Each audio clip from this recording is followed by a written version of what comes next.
Mademoiselles, Messieurs, bonjour et surtout bienvenue sur La Une TV, une émission La Une TV ce soir absolument exceptionnelle avec, vous l'avez vu, notamment ce week-end, des marées humaines à perte de vue dans plus de 130 villes de France. C'est du jamais vu en plein été. Nous sommes ici le contre-pouvoir de ce pays, une opposition puissante qui aujourd'hui dit non aux abus. Vous le savez, beaucoup trop nombreux. Les médias étant devenus le premier des pouvoirs, nous avons décidé de créer un contre-pouvoir médiatique avec, en avant-première ce soir, de La Une TV, cette chaîne qui se fait la chaîne du peuple. Extraordinaire que de monter cette chaîne tous ensemble. Tous ont répondu présent. Elle verra le jour officiellement, donc vous le savez, le 2 septembre prochain. Mais eu égard, je dirais, aux événements dramatiques dans ce pays de ces derniers jours, nous avons décidé avec Cyril d'accélérer son lancement. L'image que vous voyez ici, vous voyez, est extrêmement forte. 40 figures de l'opposition médiatique vont se succéder ce soir, rassemblées sur une seule et même chaîne, la Une TV. C'est sûrement du jamais vu dans l'histoire de France et peut-être même de la francophonie. Nous avons décidé, figurez-vous, et oui, de nous priver des politiques et cela volontairement.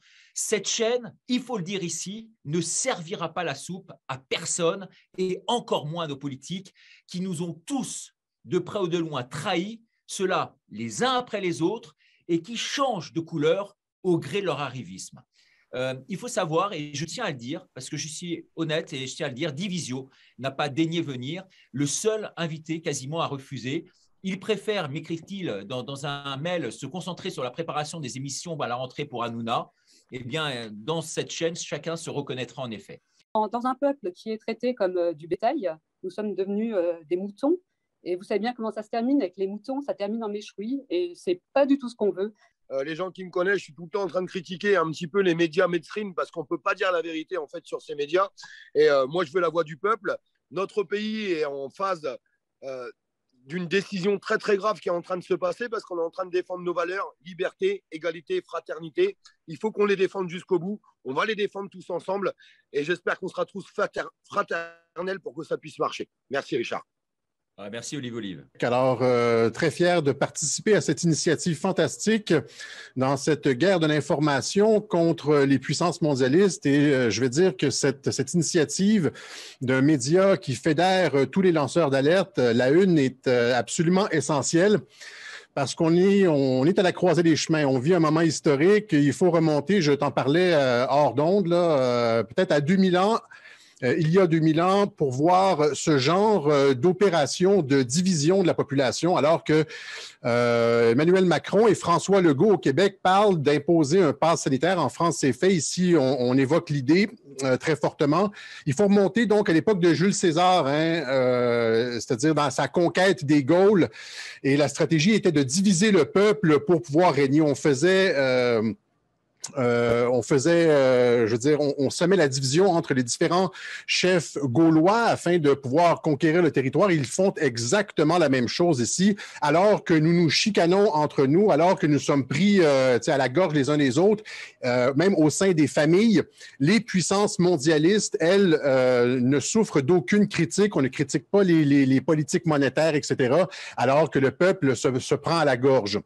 À l'époque de Jules César, on attaquait, au niveau de la tribu, les tribus entre elles. Maintenant, avec la télévision, ils sont capables de pénétrer au sein de la famille et de nous diviser, entre frères et sœurs, mère, fils, père, oncle, etc. Donc, c'est une stratégie extrêmement pernicieuse. Il crée deux classes de citoyens comme il y a 70, 80 ans. C'est du jamais vu et il faut résister à ça. Comment on le fait? On le fait à travers une guerre de l'information, qui passe par la fédération de tous ces lanceurs d'alerte contre les puissances mondialistes. Alors, c'est une excellente initiative. Bravo, Richard, d'avoir mis ça sur pied. Franchement, nous vivons un moment très, très, très grave. Nous vivons l'instauration d'une tyrannie en France depuis le funeste 12 juillet dernier, après les déclarations folles de Macron. Il n'est pas question ici de politique ou de quoi que ce soit d'autre. Il s'agit de s'unir pour défendre ce qu'il y a de plus important et de sacré pour nous tous, notre liberté. Il s'agit également de défendre avec une très grande détermination la vie et l'intégrité physique de nos enfants. Bien entendu, les médias mensonges vont nous traiter de tous les noms sans jamais répondre sur le fond aux arguments.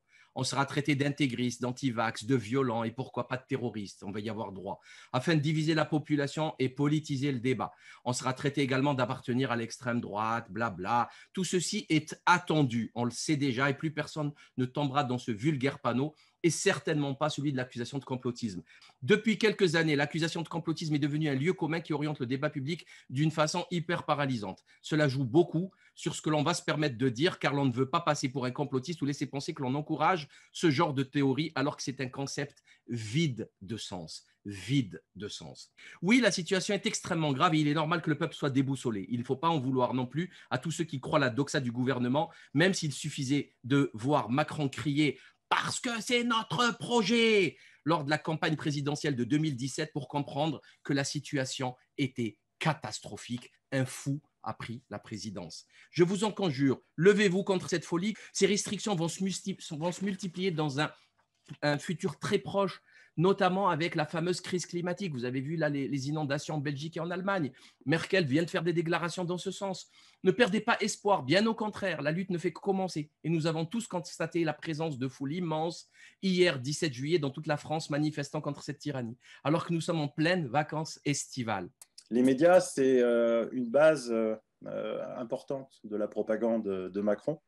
Et on s'aperçoit que ce gouvernement ment. On l'a vu avec François, avec l'interview de Peter McCullough, que tout ce qu'a dit Macron dans son allocution l'autre soir était totalement faux. Bon, j'y suis allée à Caen parce qu'on pensait que les gens étaient un petit peu en repos ou un peu endormis là-bas.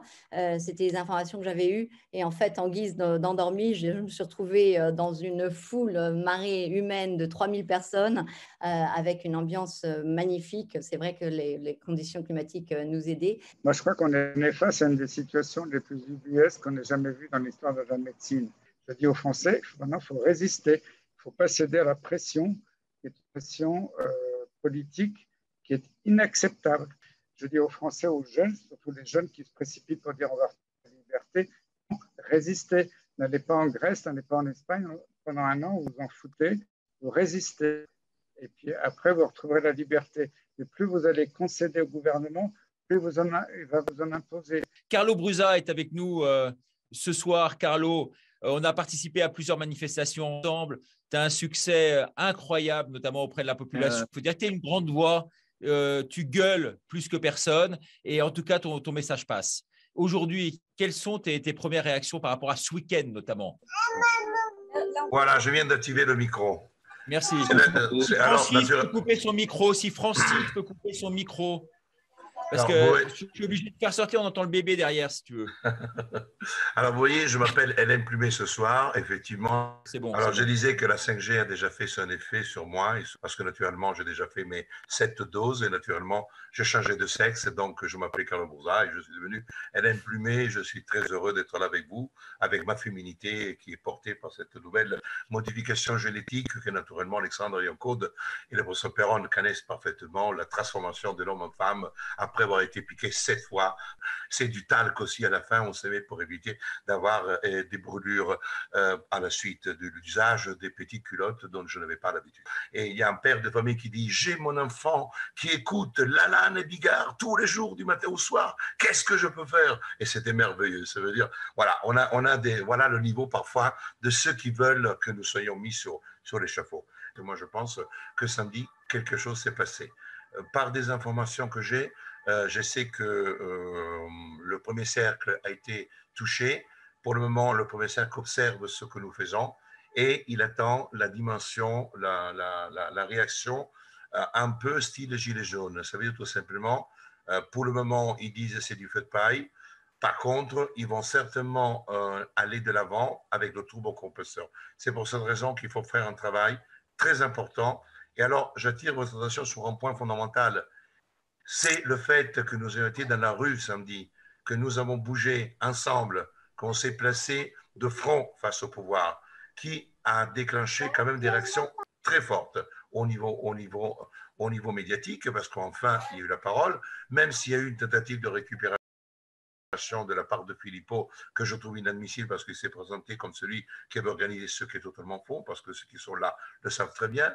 Après, la question de mon confrère Divizio, j'ai vu déjà des commentaires et le fait qu'il ne soit pas là ce soir me dérange beaucoup, pour raison très simple, parce qu'en réalité, je ne comprends pas très bien la dynamique et la démarche qu'il entend entreprendre, alors que pour moi, c'était très important ce soir, avec des personnes comme vous, des personnes de la première heure, parce que moi, je dis sincèrement que si j'ai un maître, j'ai Silvano Trota, si j'ai une aspiratrice, j'ai Alexandre Yancaude, si j'ai un lanceur d'alerte, c'est Jean-Jacques Crèvecoeur, c'est du Francis Lalanne, c'est ce champ-là que je me suis inspiré quand moi, je voulais faire du droit pour parler de la Covid, parce qu'en réalité, je ne savais rien, alors que eux, ils avaient déjà compris, ils avaient déjà ouvert la brèche. Et je me rappelle que depuis le début, j'étais un fan de la première heure de cet Italien qui est Silvano Trota, qui est aujourd'hui pour moi une muse. D'ailleurs, j'ai sa photo à côté de mon lit, je la regarde tout le soir et je le fais, tu sais, comme les Napolitains. Au lieu de voir Maradona, je le cajole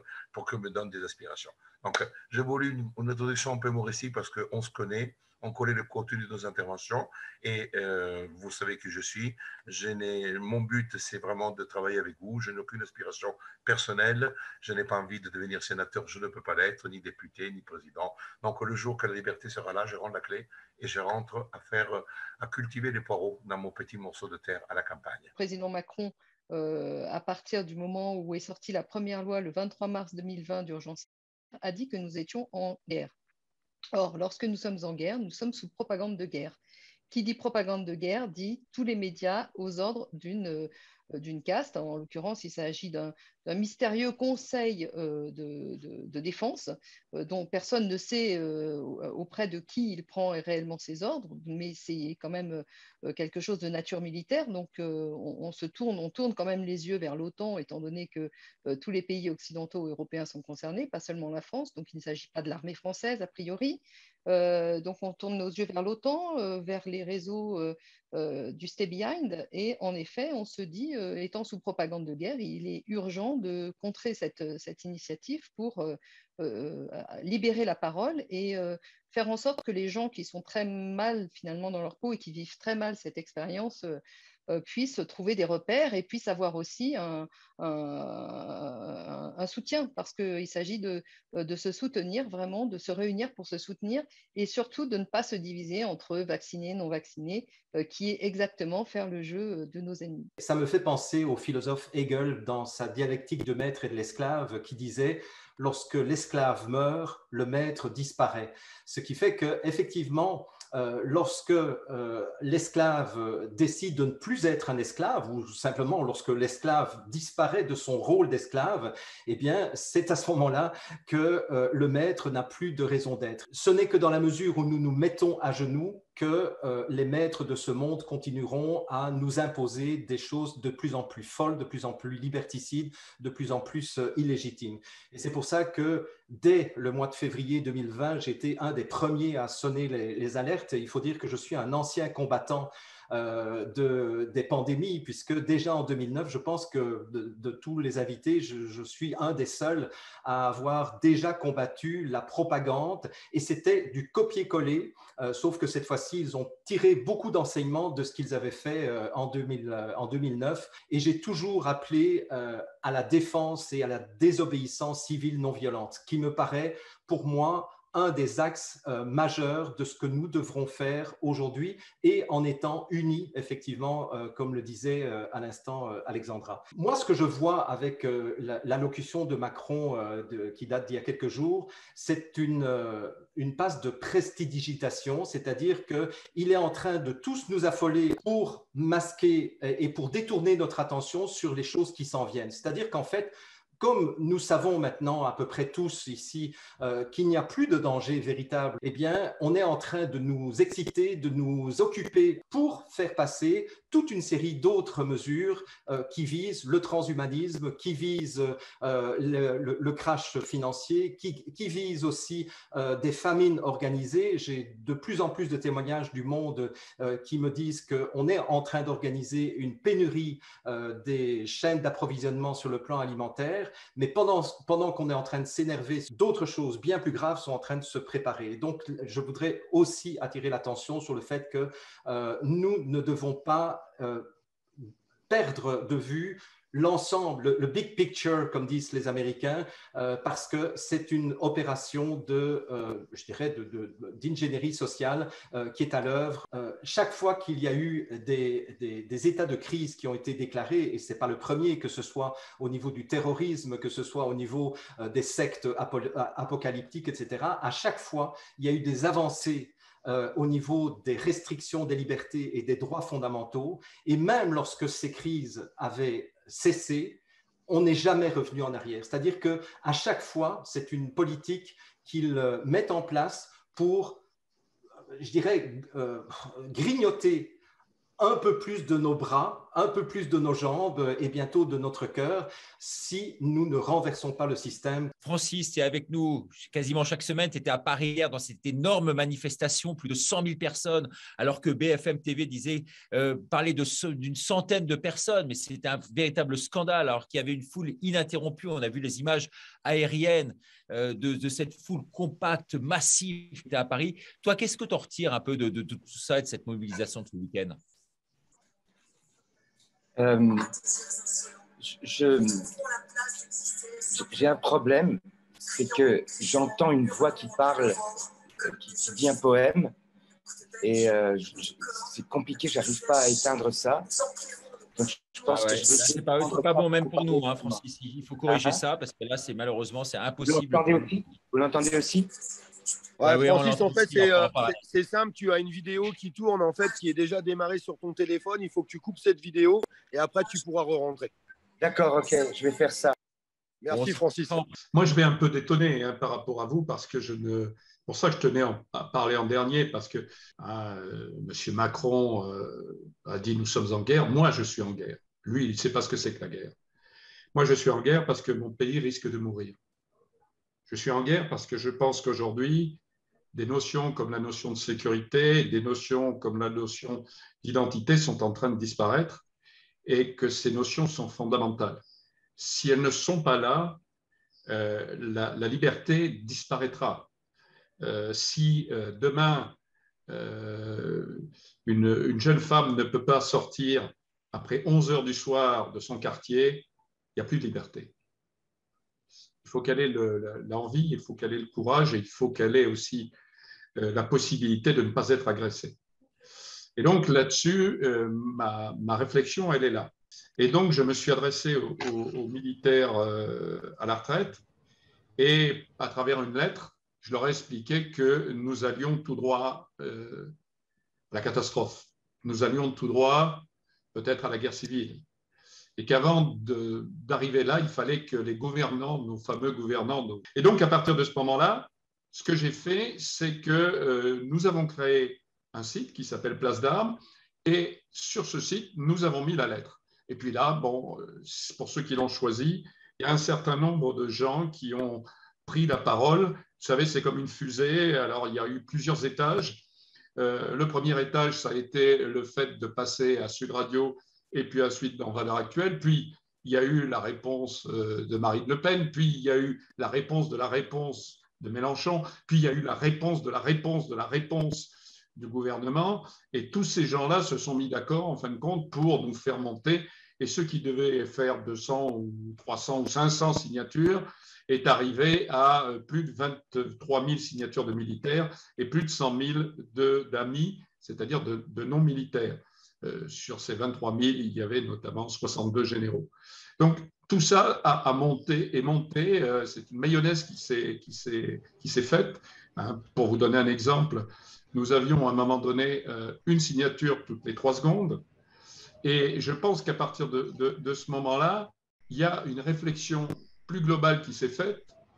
Cette réflexion a amené un sondage et ce sondage a montré plusieurs choses. D'abord, que les Français aujourd'hui tiennent à leur armée Et la deuxième chose, c'est que cette fameuse lettre, est-ce que l'on a dit, eh bien, une majorité de Français, grosso modo de l'ordre de 60%, étaient d'accord avec nous.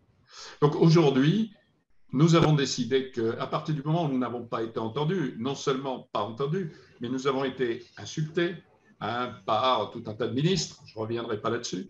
Donc à partir de ce moment-là, nous avons décidé d'aller plus loin, montant une association, ce que nous sommes en train de faire et ce qui sera au début septembre.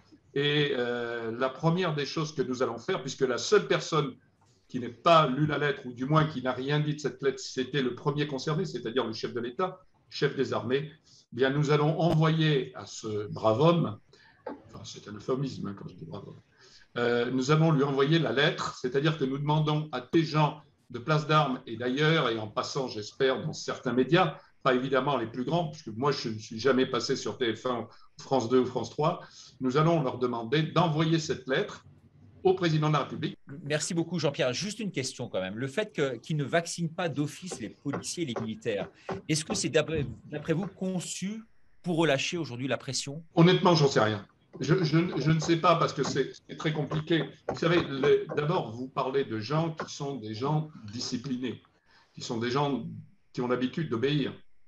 Ce sont des gens qui, même nous, je veux dire, si demain on était en phase 2, je pense qu'ils n'hésiteraient pas à nous barrer la route. C'est comme ça, c'est une chose, là je parle pour les forces de l'ordre, hein, c'est une chose qui est inhérente au système. Si un système ne peut pas compter sur ses forces de l'ordre, il n'existe plus. Donc le problème, c'est que si ces forces de l'ordre, à un moment donné, ne fonctionnent plus, si ces forces de l'ordre ne répriment plus, alors je peux vous dire qu'on n'est pas très loin de la guerre civile, ou en tous les cas, on n'est pas très loin d'une insurrection. Et ça, c'est un baromètre imparable.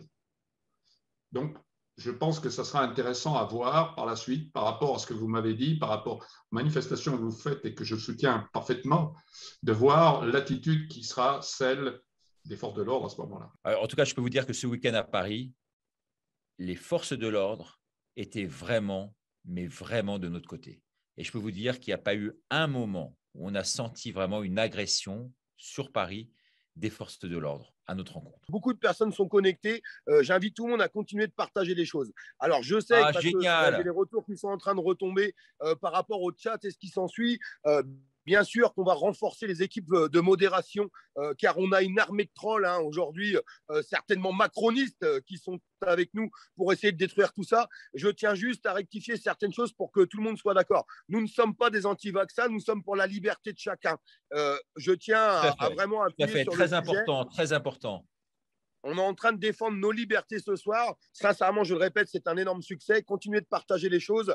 Et même les personnes qui sont sur les chats et ce qui s'ensuit, qui sont avec nous pour sauver la liberté pour nous-mêmes et pour nos enfants.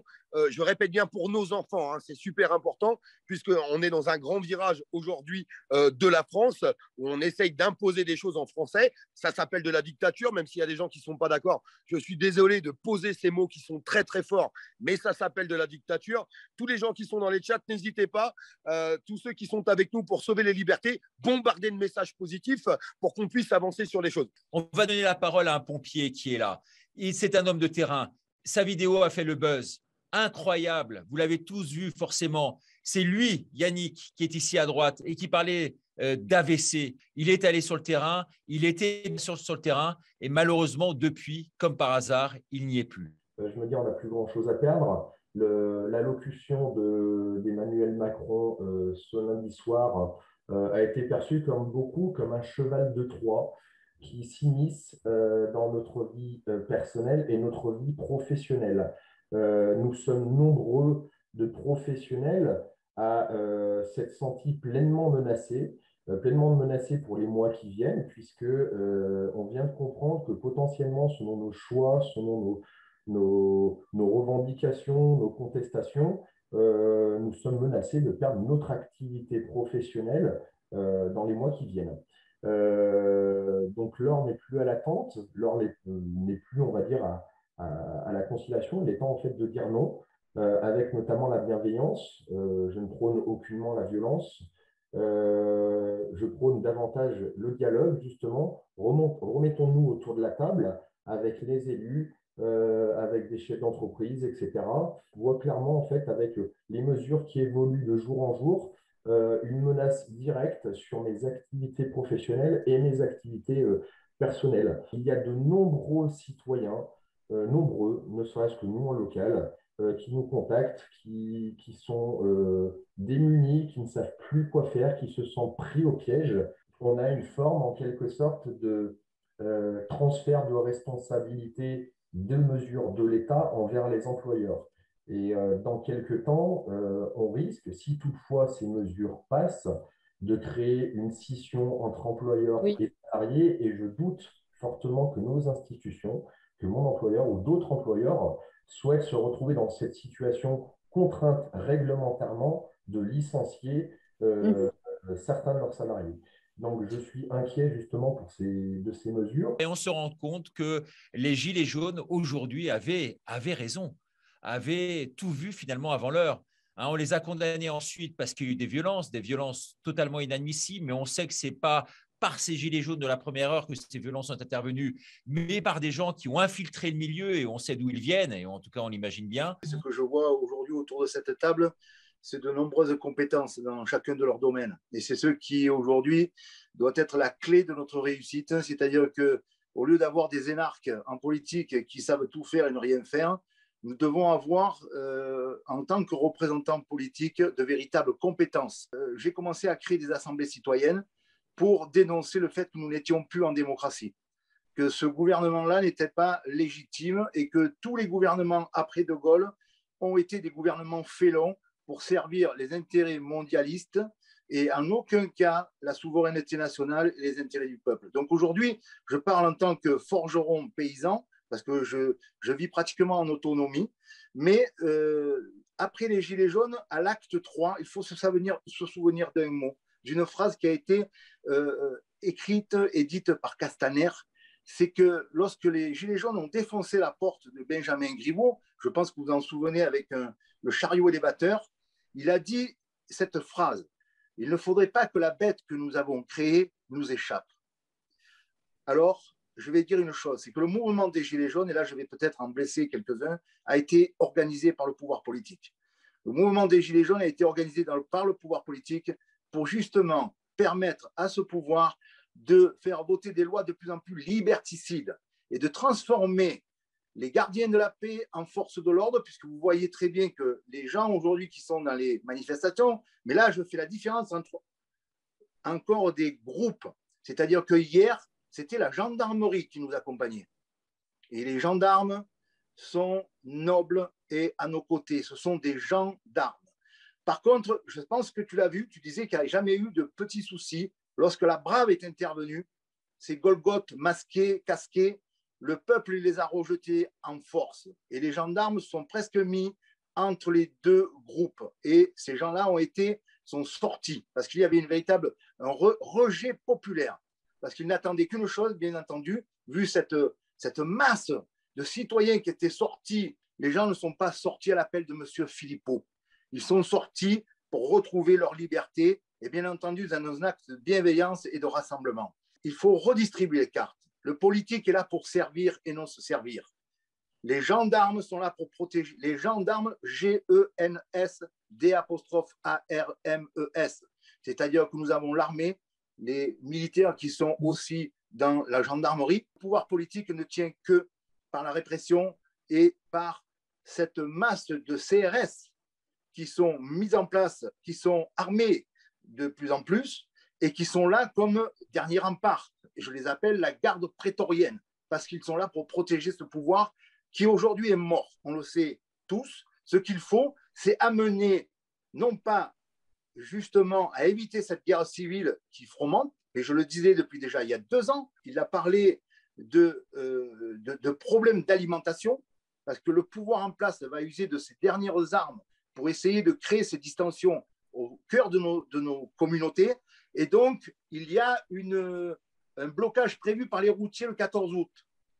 Donc, il va falloir faire très attention parce que vous savez que les routiers sont très organisés syndicalement et que les partis politiques aujourd'hui sont tous asservis au système et tous les syndicats sont asservis au système. Donc, attention à ce que ce blocage organisé par les routiers ne soit pas celui du gouvernement pour créer justement des distensions au cœur de notre communauté. Donc aujourd'hui, Évolution citoyenne, dont je suis le président, c'est organisé et c'est organisé avec d'autres groupes citoyens pour créer le Conseil national de libération. Donc ce sont Alors, on viendra avec toi, Christophe, plus tard, parce qu'il y a une partie politique plus tard avec les citoyens et les autres mouvements. On ne va pas privilégier le tien par rapport aux autres. Bien sûr, Francis est là, on va lui redonner la parole. Maintenant, ça fonctionne, Francis? Francis, on a souvent des problèmes techniques avec toi sur les Zooms. On ne t'entend plus maintenant. Le micro à gauche. Ah, Francis qui a une voix forte, elle s'est éteinte ce soir. Elle est où ta voix de chanteur là? On a besoin de l'entendre. Crie-nous ta joie d'être avec nous, de voir ce peuple se lever aujourd'hui, Francis. Clique sur l'écran. Tu as besoin d'une aide technique. Je suis désolé, on ne peut pas donner la parole. On va donner la parole maintenant à nos amis suisses. Vous m'entendez là? Là, vous m'entendez? On t'entend, vas-y. D'abord, je vous dire ma joie et mon émotion de vous voir tous là et de me dire qu'on est tous ensemble dans cette aventure. C'est presque ça me coupe la chic tellement je suis ému. Effectivement, il faut que tout ce que nous sommes en train de lancer reste citoyen et pas politique. Moi, j'ai toujours été de ceux qui voulaient une réunion de tous les résistants. Et ça ne me dérangeait pas. Ça me dérangeait pas que certains de ces résistants soient des politiciens reconvertis dans la résistance. Ça ne me dérangeait pas. D'ailleurs, j'ai été le premier à aller féliciter Florian Philippot pour le boulot qu'il fait. Je trouve qu'il fait un super boulot. Et je suis allé le voir de la Liberté à un moment donné. D'ailleurs, sous l'incitation de Richard qui me disait « tu devrais aller le rencontrer, c'est un type formidable ». Je suis allé effectivement… j'ai dit tout le bien que je pensais de son travail et j'ai rencontré un type formidable, que j'ai trouvé formidable. Mais en tant que citoyen, mais pas en tant que politique. Attends, voilà, j'y viens. Je suis monté sur le podium parce que c'est lui qui m'a dit « Est-ce que vous voulez parler ?» Je n'étais pas du tout venu pour ça. J'ai dit « Ok, moi je ne refuse jamais la parole quand on me la donne. » Et sur le podium, j'ai lancé une idée qui était justement d'organiser une grande manifestation de convergence de tous les résistants à Paris pour s'opposer à toutes les mesures liberticides. Quand on est monté, c'était, pour moi, dans mon esprit, il y avait Martine Bonner, il y avait plein de résistants qui se rassemblaient, il y avait Philippot, qui, à mon avis, fait partie des résistants, etc., en tant que citoyen. Et puis, tout d'un coup, on s'est trouvé dans cette manif qui était extraordinaire, où il y avait énormément de monde, et effectivement, tous les gens qui étaient là n'étaient pas là à l'appel de Florian, ils étaient là à l'appel des uns et des autres. Il y a Olive qui avait fait un énorme boulot, Olive qui a fait monter énormément de gens à Paris, etc., etc. Et c'est sûr qu'à un moment donné, dans le courant de la manifestation, on a eu le sentiment pas qu'on s'était fait piéger, mais que finalement, tout ce qu'on était en train de faire était en train d'être récupéré de manière politicienne. Donc, je pense qu'il faut qu'on soit tous très clairs par rapport à ça, et moi, je veux être très clair par rapport à ça. Moi, je pense qu'il faut une alternative citoyenne à la politique politicienne. Je pense que c'est ce que nous devons créer, parce que de toute façon, il faudra en passer par la phase élection. Il faudra quand même prendre les manettes de ce système si on veut l'abolir. Je ne pense pas qu'on pourra le faire de l'extérieur. Donc, à un moment donné, il faudra rentrer dans la bête pour prendre les manettes. Mais j'ai été un peu triste tout d'un coup que le citoyen que j'avais rencontré et qui est un garçon que j'ai apprécié, que j'apprécie, tout d'un coup, les mauvaises habitudes politiciennes, tout d'un coup, parce que parti dans une démarche plus politicienne que citoyenne, tout d'un coup, me le fasse voir autrement, c'est-à-dire comme il est quand il est politicien, quoi. Et nous, on n'est pas ces gens-là. Nous, on n'est pas ces gens-là et on ne le sera jamais. Et on veut pas l'être. C'est pour ça qu'on disait tout à l'heure que sur la Une TV, on a décidé délibérément de ne pas inviter de politique. Ouais. C'est ce monde-là qu'on refuse. Je commence à avoir un problème avec le mot désobéissance. Parce que ça nous place nous-mêmes dans le rôle de celui qui doit obéir. Ceux qui doivent obéir, c'est nos employés, c'est-à-dire nos élus. Ce n'est pas à nous de leur obéir, c'est à eux de nous obéir. Et le problème, c'est que même moi, j'ai utilisé ce mot de désobéissance civique même, parce que c'est un droit de l'homme. Mais là, maintenant, ça commence à être un problème pour moi-même d'utiliser ce mot, parce que j'estime que la France n'a plus de gouvernement. Moi, j'estime qu'on se comporte encore comme si on avait un gouvernement, alors qu'on n'a plus de gouvernement. C'est-à-dire que la France est occupée, pour moi. Elle est occupée, c'est une occupation. par les élus qui occupent les postes de responsabilité et qui travaillent pour des intérêts privés aux dépens du peuple. Et lorsqu'un élu fait ça, à mon avis, c'est ma vision, il met lui-même un terme à son propre mandat. Et de ce fait, nous n'avons plus d'ordre à recevoir de lui, ni même d'instruction à recevoir de lui, ni même d'information à recevoir de lui. Il devient nul et non avenu. Et je pense que dans les actions que nous devons imaginer ensemble, il faut arriver à trouver un moyen de créer cette conscience et cette prise de conscience dans la conscience collective. C'est-à-dire cette prise de conscience collective, il faut arriver à la créer en n'étant plus en réaction, toujours en réaction par rapport à ce qu'ils nous imposent. Ils ont les Blancs, ils jouent avec les Blancs, ils ont plusieurs coups d'avance et ils nous obligent à chaque fois à réagir. Il faudrait qu'on récupère la main et il faudrait qu'on les mette, eux, en position de réagir à ce que nous allons créer. Et je pense que le chantier que nous devons, nous, entreprendre tous ensemble, réunis, maintenant qu'on arrive enfin à se réunir, c'est ce chantier-là, le chantier de l'action et plus le chantier de la réaction. Merci beaucoup, Francis. On va passer à nos amis suisses. Alors, tu es très souvent en vadrouille avec cette chère demoiselle qui est au-dessus de toi, charmante, là, Chloé F, qui nous vient de Suisse, mais qui est maintenant quasiment plus en France qu'en Suisse. Hein, parce que tu t'intéresses à ce qui se passe ici. Merci Richard, bonjour à tous, bonjour à toutes. Alors effectivement, je viens de Suisse, mais je suis née en Suisse, mais je suis française d'origine et belge. Et là, je revisite mon pays. Je suis à Montpellier actuellement. J'ai loupé d'une heure et demie la grande manifestation qui a eu lieu hier et j'en suis vraiment très déçue puisque j'étais dans les bouchons, je venais de la Haute-Savoie et j'ai été prise dans les bouchons avant d'arriver. Ils étaient au moins 10 000, donc c'est très encourageant. Moi, je trouve que tout ce qui se passe finalement est un grand élan d'espoir puisqu'on a vu tellement de personnes déjà se réveiller avec les gilets jaunes, mais se réveiller également encore plus depuis ces restrictions très fortes de liberté. Je vois que nous nous rapprochons, que nous convergeons, les résistants qui étaient déjà sur le terrain depuis plusieurs années, dont nous formons partie ici. Nous faisons bloc, nous sommes unis contre l'oppression et pour la liberté, pour la défense des droits humains et de la vie. J'ai été tout de suite censurée, diffamée, diabolisée, comme la plupart d'entre nous ici. Que dans nos médias, comme chez vous en France, comme chez vous au Québec, comme dans toute la francophonie et dans le monde entier, sont détournés et nous donnent juste la doxa, la doctrine de ces pouvoirs. Et que chez nous comme ailleurs, la démocratie n'est qu'une façade, n'est qu'une vitrine. Même si nous avons les référendums, comme tu l'as très bien rappelé, Richard, ou à cause de la propagande médiatique et de la propagande gouvernementale, le peuple bien docile et confiant dans son bon gouvernement a voté contre ses intérêts, comme très souvent en votant oui à cette loi Covid-19 et à la loi antiterroriste qui nous désigne tous ici comme des terroristes qu'on pourrait assigner à résidence, par exemple. Donc, en Suisse, la résistance est aussi au rendez-vous. C'était une belle surprise parce que je me disais au départ que la France était plus habituée que nous à la résistance, à la révolution. Et on a vu que les Suisses se sont levés en masse, malgré effectivement des mesures beaucoup plus light, comme tu l'as très bien dit. On n'a pas eu de confinement, on n'a pas eu de couvre-feu. Pour moi, déjà, il faut éviter la violence physique, puisque c'est ce qu'ils attendent. Hein. Le gouvernement n'attend que d'avoir une insurrection pour pouvoir encore imposer un état martial plus drastique.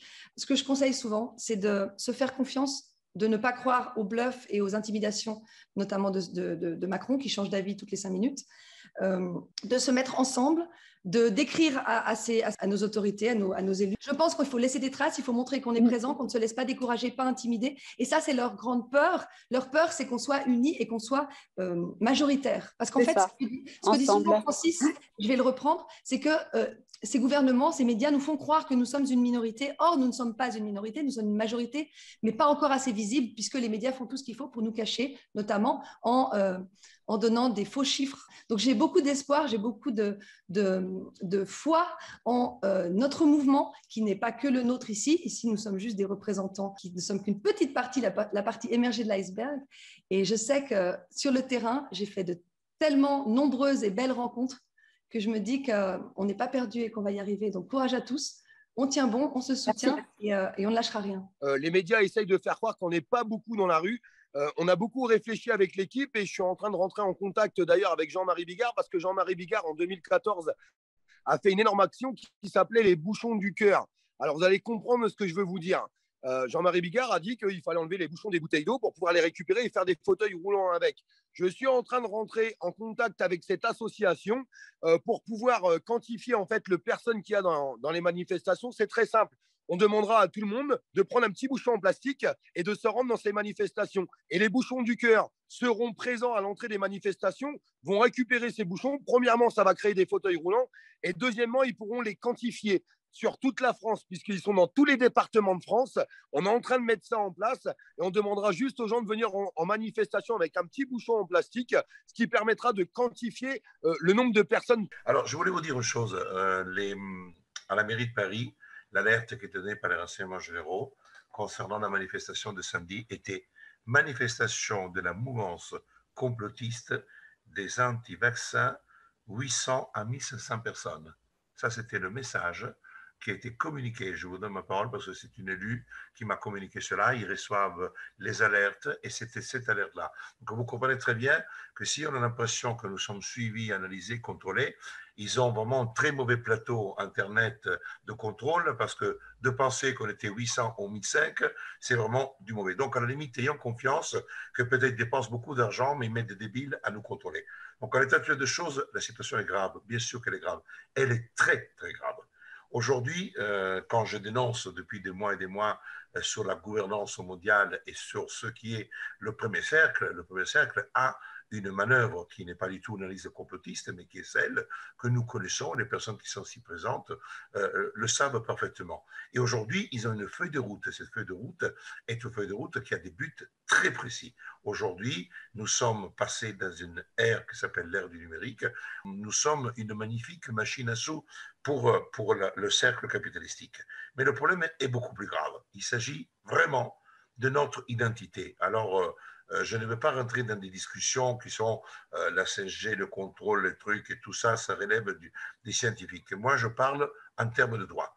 Quand je regarde et que je dénonce depuis le mois de mars, avril de l'année dernière, toutes les lois, tous les textes, toutes les lois, tous les décrets, tous les arrêtés ont eu pour finalité de construire aujourd'hui une structure et un tissage individualisé de contrôle à travers l'addition des datas venant de tous les côtés. Le QR code est d'une création du Mossad, c'est quand même rien, c'est pas parce que c'est le Mossad, mais c'est une création, une technologie qui a été achetée par une structure qui s'appelle Atos, de laquelle font partie Vanguard, qui détient une partie du capital, Soros et les autres fonds. Et ce que aussi Chloé a justement dénoncé. Aujourd'hui, nous avons devant nous un pachyderme monstrueux avec M. Macron qui est un des serviteurs de ce premier cercle avec les autres.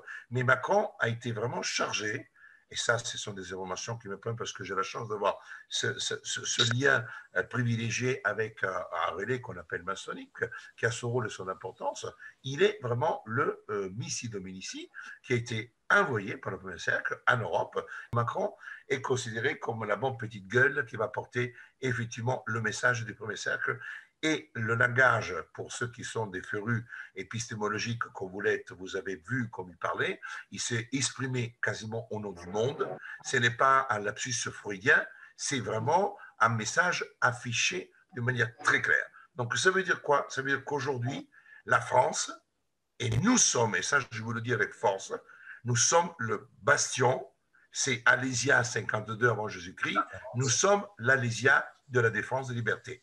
Olive nous disait que c'était un succès énorme, cette émission, depuis le début. Il vient de me le confirmer. Il paraît que les chiffres explosent. Là, aujourd'hui, on a un nombre de réactions absolument complètement dingue de la création de cette télévision. Et on s'en félicite, hein, Olive. Merci beaucoup. Bien sûr qu'on s'en félicite parce qu'aujourd'hui, on est en train de contrer un petit peu la parole médiatique et essaye de faire passer tout et n'importe quoi en disant que le peuple n'est pas révolté pour garder ses libertés, et c'est totalement faux, et on va le prouver ce soir. Merci beaucoup. Alors, place, éteignez vos micros si vous. On en saura plus ce soir avec la présence notamment du professeur Perron et de tous les médecins suisses, belges qui sont là ici ce soir. Moi, je suis un fervent partisan des vaccins. J'ai pendant 15 ans présidé toute la politique vaccinale en France à l'OMS. Donc, je sais ce que c'est qu'un vaccin. Finalement, le cœur du projet que tu as et que et d'autres, je veux dire Alexis, Sylvano, Jean-Jacques, Chloé et d'autres font, vous êtes au cœur du problème, puisque c'est cette propagande dictatoriale qui nous dirige beaucoup plus qu'on pense. D'abord, c'est mondial et ça arrive beaucoup plus loin que la France. Macron a été le déclencheur du feu et ça a embrasé le monde entier. Déjà, c'est embrasé.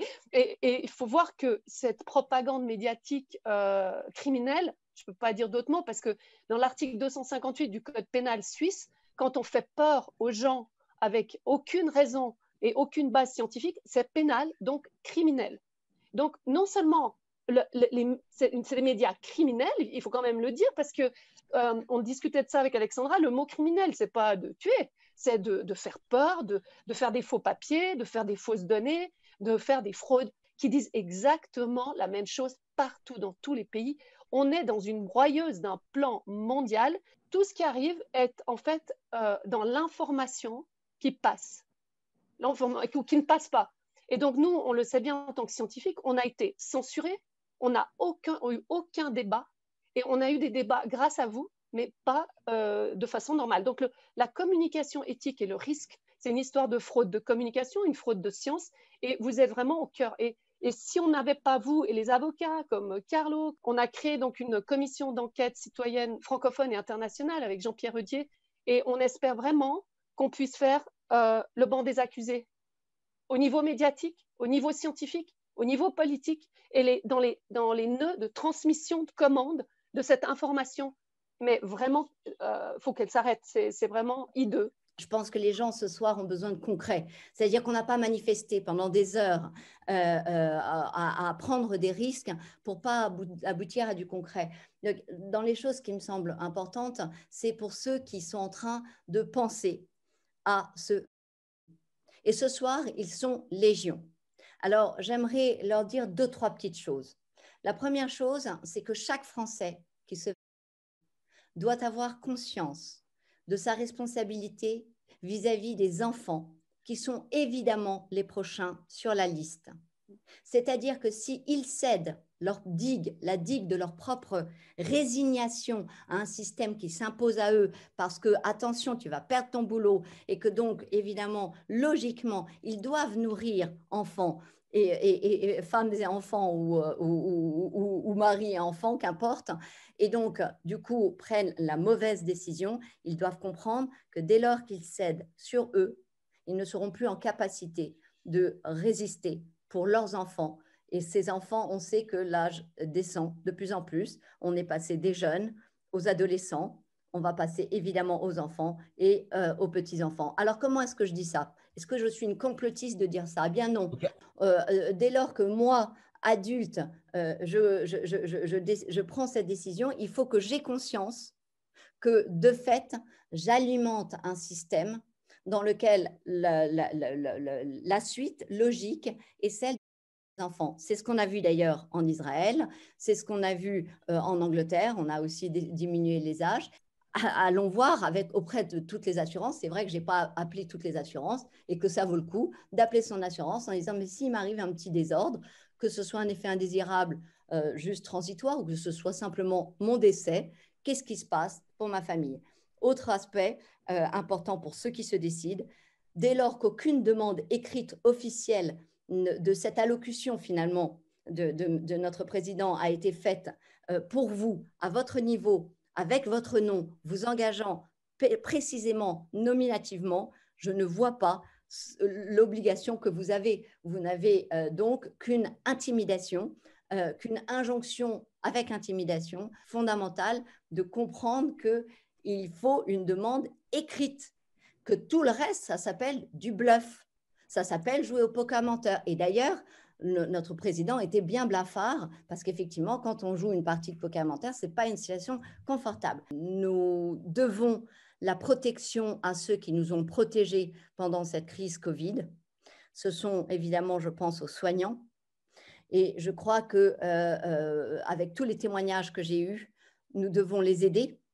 Nous devons les aider et les soutenir la façon la plus formidable qu'on puisse. Et je pense que les inviter à dire que nous accompagnerons parce que nous comprendrons le fait qu'ils se mettent en grève serait probablement un peu libérateur pour eux qui sont voilà, dans leurs EHPAD, parce que quand même, ça devrait interpeller les gens de se dire, mais c'est bizarre, ceux qui ont été aux premières loges des vaccinations, c'est-à-dire le personnel des EHPAD, est probablement celui qui refuse le plus en ce moment. Il y a Isabelle de Paris qui est là. Et figurez-vous que cette femme que vous voyez ici, elle a décidé de monter un collectif pour les infirmières, justement. Toutes celles qui se plaignent aujourd'hui, qui ont peur de perdre leur travail. Isabelle, dites-nous où vous en êtes aujourd'hui, puisque vous avez des demandes incessantes de gens qui sont complètement démunis, apeurés et qui sont vraiment sur le fil aujourd'hui. C'est bien cela ? Donc, moi, je me suis rebellée effectivement suite à l'allocution du président, parce que déjà, je suis infirmière libérale. Que nous n'avons plus à ce moment-là de droit, de liberté. Donc là, c'est quelque chose pour lequel je pense que nos anciens se sont battus et on n'a pas le droit de laisser faire, parce que qu'est-ce qu'on va laisser à nos enfants? Nous sommes très nombreux en hospitalier aussi, en libéral et dans tout corps de métier à être concernés. Le souci, c'est que nous avions Maître Divisio qui nous avait beaucoup un petit peu porté au départ. Donc, moi, j'étais au départ en contact avec lui. Je lui ai envoyé beaucoup de documents comme il me l'a demandé. Mais là, la radio est morte. Je pensais qu'il serait là ce soir puisqu'il s'était engagé un petit peu à nous soutenir. La radio. Et là, en plus, il nous a demandé à certains de payer des frais, ce qui est tout à fait logique à mon avis, sauf que là circule maintenant le fait qu'il fait quelque chose sans demander quoi que ce soit, il demande des adresses, mais là, nous n'avons plus rien. Donc, pour l'instant, nous sommes complètement un petit peu à l'abandon. Heureusement, j'ai Maître Carlo Brusa, avec qui je contacte lundi après-midi, et c'est quelqu'un que j'aime beaucoup parce que lui défend les droits et les libertés, et c'est vraiment quelque chose qu'il a aux tripes, contrairement à certaines personnes qui ne pensent qu'à la médiatisation. Ça nous agace beaucoup. J'ai eu des témoignages où il y a des soignants dans certains services sont obligés de porter des couleurs différentes. On a des témoignages de discrimination qui sont épouvantables. Il y a des pressions et des menaces qui sont épouvantables. Il y a eu les pompiers. Les pompiers ont beaucoup trinqué. Les gendarmes, avec qui j'ai discuté aussi, ont été confrontés à la même problématique. Ils se sont sentis abandonnés. Donc maintenant, je pense qu'on est vraiment une force ensemble, tous réunis, et là, c'est quelque chose d'extraordinaire parce que d'habitude, au niveau des infirmières, on a tendance à être un petit peu séparés, les libéraux d'un côté, les hospitaliers, etc., etc. Et là, on est tous unis, mais vraiment tous unis. J'ai même des gens qui sont autres que hospitaliers qui sont derrière parce qu'ils se demandent à quelle sauce ils vont être mangés, des restaurateurs, des commerçants. Je souhaiterais quand même qu'on donne la parole à un médecin suisse qui est là, qui s'appelle le docteur Klaus Schusterder. Et c'est un Autrichien d'origine. Il parle, je ne sais pas combien de langues, mais en tout cas très bien le français, vous allez le voir. On l'appelle le Raoult de Suisse, cet homme que vous voyez là avec la barbe. Il est extraordinaire. Il prend la parole et c'est un public énorme qui vient le voir, qui vient le consulter. Non, là, ce n'est pas un problème de micro. Là. Et bon, c'est bon. Là, on vous entend. Allez-y. C'est bon, c'est parfait. Non, là, ce n'est pas un problème de micro. Là. Et bon, c'est bon. Là, on vous entend. Allez-y. C'est bon, c'est parfait. Non, là, ce n'est pas un problème de micro. Là. Et bon, c'est bon. Là, on vous entend. Allez-y. Visiblement, il est en boucle. Alors, vous avez un problème de son, visiblement. Donc on va vous couper, malheureusement. Il faut vous rebrancher. Parce que là, sinon, ce n'est pas possible. Et on va passer donc à une autre avocate, là, parce qu'on a abordé le problème juridique. Non, c'est la Virginie qui est là. Virginie, au point de vue juridique, on en parlait tout à l'heure. Comment vous percevez les choses, vous, de votre côté? Puisqu'on doit être solide maintenant face à ce qui nous fait face. Et parce que nous avons des médias aujourd'hui qui sont des médias propagandistes, en très grande majorité, qui contribuent largement à ce terrorisme d'État, puisque c'est comme ça que je l'ai qualifié, et je confirme ma qualification juridique, et qui l'aident à ce génocide en deux phases, un génocide qui porte atteinte à la psychologie de tous les Français, et donc atteinte à leur santé, et puis une atteinte physique. Et donc, toute cette propagande magnifique des médias grand public mène à un abus de faiblesse, pour moi. C'est un réel abus de faiblesse. On a des gens qui sont manipulés et contrôlés et donc en faiblesse. Et je trouve que cette chaîne est vraiment un outil pour qu'on puisse faire entendre raison avec tous ces grands spécialistes qu'on a aujourd'hui. Même nous, oui, avocats, juristes, on a besoin des médias parce que quand on se retrouve au tribunal, eh bien, on a face à nous également des magistrats qui ne sont pas informés. Et on a donc ce mur de verre avant même de pouvoir démontrer par la voie des faits et des qualifications juridiques, etc. On a ce mur de verre. Il faut absolument qu'on arrive à dépasser ce mur de verre et donc d'informer au préalable sur la véritable situation qui est la nôtre. On n'a pas de politique, encore une fois, ce soir, volontairement, sur ce plateau-là. On a des citoyens engagés parce qu'on part du principe que le pouvoir doit revenir au peuple, doit revenir aux citoyens. Il a été confisqué, il nous a été volé. Et aujourd'hui, on doit revendiquer ce pouvoir. Et donc, on va donner leur parole à toutes ces personnes ici présentes. Parfois, il faut des chocs pour que les gens sortent dans la rue, par exemple. Il y a beaucoup de gens aujourd'hui, et nombre d'entre nous aussi, essayons de savoir quelles sont les motivations de ceux qui nous dirigent. Il y a plein d'enquêtes. J'espère que ça mènera un jour à quelque chose et à la vérité et surtout à la justice. En ce qui me concerne, moi, c'est pas mon rôle d'artiste de pouvoir trouver la vérité. J'ai une vérité intérieure qui parle, j'ai quelque chose qui me dit qu'en tout cas, on ne nous fait pas du bien en ce moment, qu'il y a des fortes contraintes, qu'on a de moins en moins de liberté, qu'on est triste, qu'on est malheureux. Et ça, c'était même avant le Covid. Je le dis toujours, ça fait des années que les gens se sentent seuls, se sentent pas bien dans leur vie, et qu'ils travaillent comme des fous et qu'ils n'arrivent pas à boucler les fins de mois. Donc, j'ai une intuition, en tout cas, qu'il faut essayer de continuer absolument de se réunir. C'est catastrophique. C'est catastrophique pour notre métier, pour nous, individuellement. Je soutiens aussi énormément les soignants qui sont contraints, mais nous, en tant qu'artistes, on n'a plus de travail à partir du 21 juillet.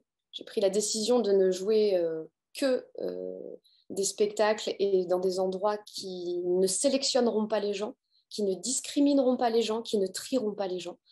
Et je soutiens énormément les patrons de salles, les patrons de théâtre et de spectacle, parce que je sais que pour eux, c'est monstrueux ce qu'on leur demande. Ils ne se voient pas faire le tri.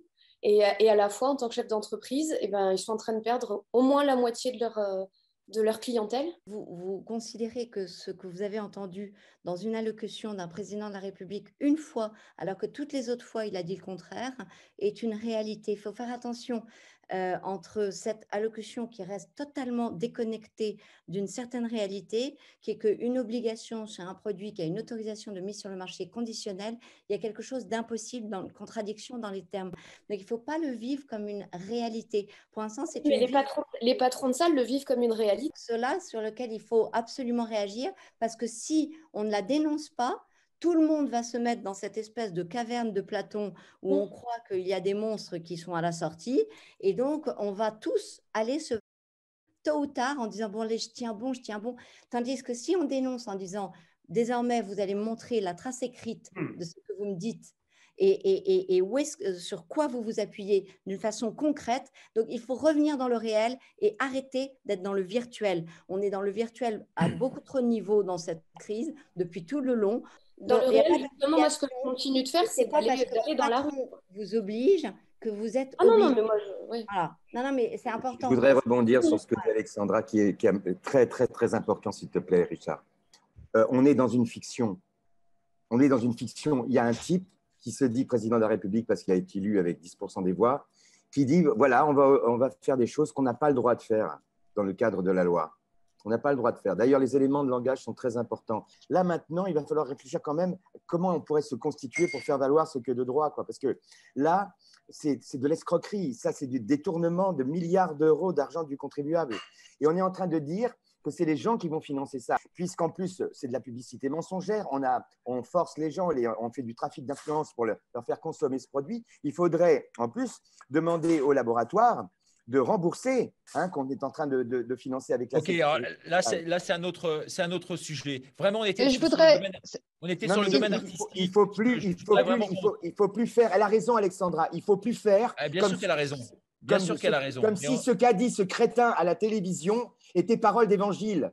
Non, on n'insulte personne. Et ça, toi, si tu veux pas insulter. Oui, je trouve ça important de rester, de ne pas distribuer des bonnes notes et des mauvaises notes. D'accord, on fait tous notre possible dans la mesure du possible. Alexandra, je t'adore. Tu parles comme tu parles et je parle comme je parle. Le mieux, c'est de faire comme ça, d'accord? Donc, moi, je dis qu'on n'a pas laissé un irresponsable, un type qui est un psychopathe, tenir des discours et faire comme si ces discours devaient être appliqués. Pour moi, c'est impossible. Et donc, il faut qu'on arrête, nous, de nous comporter comme si ce qui était dit était une chose viable. Ça n'est pas viable, ni juridiquement, ni de quelconque manière que ce soit. Et j'assume ce que je dis. Nous avons juste tu as raison, c'est un connard. Nous avons juste un petit problème, c'est que nous, par exemple, en hospitalier, nous, on dépend de l'État. En libéral, c'est la sécurité sociale qui nous paye. Donc, si jamais nous n'avons plus la possibilité d'exercer parce qu'on est obligé d'être… Qu'est-ce qu'on fait? C'est impossible, on ne peut pas vous empêcher de faire votre travail, c'est impossible. Et s'il faut vous mettre en grève, on sera tous avec vous. On a besoin d'avoir financièrement, le problème c'est ça. Comment est-ce qu'on fait? Qu'est-ce qu'on en fait? De travailler, on ne peut pas faire ça. La loi interdit de faire ça. Il faut arrêter. Alors, à cette heure-ci, la loi, elle est bafouée complètement. La loi, la loi est bafouée par ceux qui normalement doit nous protéger. À cette heure-ci, elle est bafouée. Dans toute la juridiction européenne, c'est illégal. Donc, résister. Donc, il faut résister. Cette dictature du gouvernement actuel ne va pas durer. Vous voyez que la dictature française est la seule au monde. Même les Allemands, les Américains sont étonnés de voir ce qui se passe en France. Donc, arrêtez d'avoir peur, résistez. Je ne suis pas restauratrice. Moi, je donne des cours de cuisine crue, végétale et crue, c'est tout. Mais je n'ai pas de restaurant. Je me suis toujours refusée à ça. Vous êtes dans la restauration, pardon. Tout ce qui se dit ici est fondamental. Ce qu'a dit Jean-Jacques Reifer est hyper intéressant dans le sens que nous ne sommes à genoux, ils ne sont debout que parce que nous sommes à genoux. Il faut absolument voir cette occasion extraordinaire qui nous est donnée de pouvoir ouvrir des portes plutôt que de nous jeter dans un trou. Tout n'est pas joué, rien n'est joué, ce ne sont que des intimidations et rien n'est absolument légal. Donc on a toutes les armes, nous, citoyens, dans la mesure où on reste ensemble, unis, et qu'on accueille chacun nos différences. On voit bien que même sur ce plateau, nous ne sommes pas tous d'accord. Nous avons des différends, des discordances, mais s'il y a une chose pour laquelle il faut se battre, c'est la liberté de rester différent, malgré nos différends. Et puis surtout, la liberté d'avoir le choix. Parce que là, on a encore le choix d'avoir le choix, mais bientôt, nous n'aurons plus qu'un choix, c'est celui de ne pas l'avoir. Donc là, on se bat pour nos libertés. Il faut absolument que le peuple, qui est très fort, dans la mesure où il est soudé et ensemble, rejoigne tous ceux qui fédèrent, tous ces leaders qui ont été quand même censurés, stigmatisés, et qui se battent depuis le début pour défendre nos droits. Et là, je vous remercie tous avec beaucoup d'émotion. Sylvano, toi, Jean-Jacques, Valérie, Alexandra, Carlo Brusa, il faut s'en remettre à la loi, à ceux qui peuvent véritablement rassurer le peuple en lui disant qu'il peut avoir confiance en lui et en vous, et en les leaders qui détiennent des compétences et des expertises au niveau de la loi, dans plein de domaines indispensables pour mener ce combat à bien. Et puis, on a notre libre arbitre. Dieu nous a donné, on est tous nés avec un libre arbitre. On ne va pas laisser une poignée d'humains enlever ce que Dieu a donné. Donc, je pense que nous sommes tous très inquiets parce que la situation, c'est vrai, elle est grave, elle commence voilà. Mais gardons confiance parce qu'il y a suffisamment de personnes expertes. On en a sur ce plateau aujourd'hui. Tu as réussi à les réunir. Donc, gardons confiance et surtout, soudons-nous et fédérons-nous et restons unis. Nous sommes très forts. Sans nous, ces tyrans ne peuvent absolument rien faire. Et c'est nous qui les nourrissons. Arrêtons de les nourrir. Je vois que Denis Agré est avec nous. Denis Agré qui a eu la malencontreuse aventure de faire de la garde à vue à 2 reprises. C'est un médecin qui se bat. Il se bat contre l'ordre des médecins. Il se bat contre l'ARS. Et c'est lui qui, aujourd'hui, porte le drapeau dans les manifestations des médecins les plus courageux. Denis, tu es avec nous. On te donne la parole un instant. Alors, je dis d'emblée notamment à notre ami Blachier, que je ne suis pas un anti-vax. Par contre, eux, clairement, c'est des pro-vax et que je suis un réinformateur et qu'il a très peur des réseaux sociaux, vu comme il nous attaque dans sa dernière vidéo, comme le Chypre, qui est un dangereux fou, à prôner la violence et à dire à des policiers qu'il faut qu'ils aillent choper les gens chez eux. Donc ça, c'est des gens qui sont dangereux. Et je vais même vous dire un truc très fort. Lisez le livre Toby Nathan, Les âmes errantes. On est dans un courant religieux et il y a des gens qui deviennent des psychopathes. Didier Raoult l'avait dit, quand on n'est plus capable d'autocritique, on est dans la psychose et dans le délire. Et donc ces gens-là, à mon sens, il faudrait vraiment les stopper et qu'ils reviennent à la raison à un moment. Moi, je vais vous dire une chose, clairement, c'est criminel. Le peuple jugera ces gens-là et ils devront répondre de leurs actes parce que ça fait des mois qu'on alerte et qu'il est grand temps que les policiers, les gendarmes et les préfets, parce qu'on m'a donné notamment un contact d'un préfet, qui sortent leur tête et qu'ils activent leur devoir moral. Il y a eu un monsieur qui s'appelait Jean Moulin, qui était préfet à Montpellier, qui a fait la résistance. Moi, j'attends qu'un jour, il y ait un préfet ou un général de gendarmerie ou un commissaire de police qui ose dire stop à ce carnage. Merci. Ils veulent véritablement génocider des millions de gens. Ils sont nanoparticulés et avec la 5G, on pourra les tuer comme on veut, les localiser. Enfin, on est dans un monde totalement délirant. Donc, il faut que les gens se réveillent. Ça me fait drôle parce que j'ai fait des montages pour Jean-Jacques Crèvecoeur, pour Astrid, pour la plupart des gens qui sont là. J'ai vécu 22 ans au Québec. Je suis en France maintenant et j'ai quitté le Québec pour pouvoir mieux dénoncer ce qui se passe là-bas. Il y a présentement une explosion mondiale sur un génocide qui a lieu au Québec. C'est plus de 1000 enfants qui ont été enterrés, on ne sait pas comment, vivants, ou il y a une culture au Québec qui est extrêmement grave. C'est l'ancien directeur de Sud Radio. Eh bien, il est avec nous aujourd'hui. Depuis le début, je me bats comme un lion pour unir et réunir au-delà de nos différences, parce que je fais toujours une hiérarchie dans les dangers et dans les périls qui nous menacent. Donc, je pense qu'on s'est un peu trompé de combat jusqu'à présent, puisqu'on était toujours très en colère contre les politiciens. Et les médias ne font plus leur boulot. 100% des informations aujourd'hui dans les rédactions sont issues de l'AFP et on isole, c'est toujours les mêmes choses, hein, on isole dans une manifestation. Dans une manifestation, il y a toujours quelques illuminés, des originaux, etc. Et on en fait le fait générateur, le fait principal, et on dit ce sont des fous, ce sont des illuminés, etc. Aujourd'hui, j'avais prévenu, j'étais contre le fait de faire des amalgames ou des comparaisons un peu douteuses avec la Shoah, etc. Je dis, si vous allez là-dedans, tout de suite, les médias mainstream vont se saisir du truc et vont vous dire, vous êtes antisémite. Et ce soir, bingo, c'est arrivé en direct au journal, au JT de 20h sur TF1. Donc moi, je vois ça d'un très bon œil. Aujourd'hui, les médias et les journalistes sont en totale déshérence. C'est ce qu'il y a de plus scandaleux. Je trouve que c'est une profession totalement à la dérive. Et il faut bien voir que les politiciens n'existeraient pas sans la caisse de résonance que sont les médias. Donc il est très important de parer les coups, de répondre pied à pied et de répondre comment ? Par la vérité des faits. Quand on est dans une manifestation, quand on organise des débats contradictoires, c'est imparable. On peut dire ce qu'on veut. Si BFM, pour ne citer que, dit il y a 200 manifestants et qu'on filme pendant 1 heure un flot ininterrompu de personnes, je veux dire, c'est le choc des mots, c'est le choc des photos et c'est le choc des vidéos, et c'est ce que nous continuerons à faire. Il faut évidemment mettre de côté nos différences, parce qu'on n'est pas tous d'accord, mais encore une fois, il faut hiérarchiser les choses et hiérarchiser les dangers. Cette époque est propice aussi à l'apparition de petits malins qui sont des créatures un peu médiatiques, qui sont là juste pour exister médiatiquement et pour faire du fric.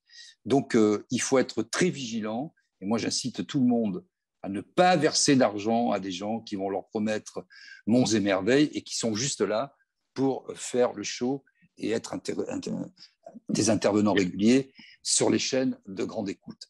Donc, il faut vraiment faire attention à cela. Peut-être Michael Vendetta qui est là et qui représente la jeunesse ici, hein, c'est plus jeune sur ce plateau. Comment tu perçois, toi, Michael, toi qui as eu une célébrité incroyable, à un moment, tu as même gagné la ferme des célébrités, c'est dire, on a beaucoup glosé, je dirais, sur toi, on t'a un peu cassé sur les réseaux sociaux, et pourtant, tu es quelqu'un, et pour bien te connaître, quelqu'un de valeur, quelqu'un de bien instruit, quelqu'un qui est très charpenté aujourd'hui, mentalement, intellectuellement, et aussi, je dirais, qui est branché aussi à différents niveaux.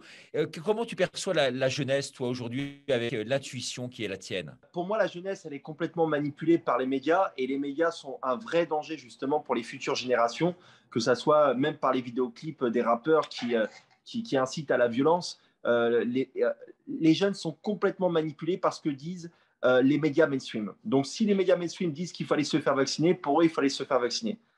Pour la plupart des jeunes, Emmanuel Macron est une personne bienveillante qui veut le bien du peuple. Et alors, comment contrer ça? Alors, moi, j'ai créé une communauté qui s'appelle la Santa Maria parce que j'ai remarqué que les âmes qui vibraient à une certaine fréquence vibratoire partageaient les mêmes groupes de pensée. C'est pour ça que je t'ai rencontré, Richard Boutron. Oui, mais ça, c'est un peu élitiste. Mais je veux dire, pour la France entière qui aujourd'hui t'écoute, tous ces jeunes qui sont un peu perdus et qui ne sont pas forcément sur ces niveaux vibratoires, ces jeunes-là, comment peuvent-ils réagir par rapport à tout ce qu'on leur impose? Toi qui vis sur les réseaux sociaux et qui connaissez par cœur. Ce qui est compliqué, Richard, c'est que… C'est Covid. Ah bah là, je me fais mal. Vous voyez là? Je ne sais pas qui parle là, mais il faut éteindre ce micro parce que… Tu me vois, Richard? C'est un parasite. On peut couper les micros, s'il vous plaît, derrière, à la technique, et laisser celui de Michael qui doit répondre à cette question. Oui. Ça se dit. Puis là, je dis… S'il vous plaît, on vous entend. On peut couper les micros. Correct, focus Covid, mais là, c'est parce que… S'il vous plaît, il y a une cause noble. Johan Godmé. C'est Johan qui parle, il faut couper son micro, là. D'accord. Oui, alors, Michael, vas-y. On ne t'entend plus. Michael, on ne t'entend plus. Vous m'entendez? Désolé, là on va donner la parole à quelqu'un d'autre. Vous m'entendez? Oui, vas-y. Voilà, c'est génial. Tout ça, pour que les jeunes arrivent à comprendre notre message, c'est que d'abord, ces jeunes, ils vibrent. Putain, c'est pas possible, ils m'appellent en même temps, là. Allô? Ouais, allô? Écoute, je suis désolé, mais là c'est pareil, il y a un problème avec toi. Donc on est non, c'est quelqu'un qui m'appelle en même temps.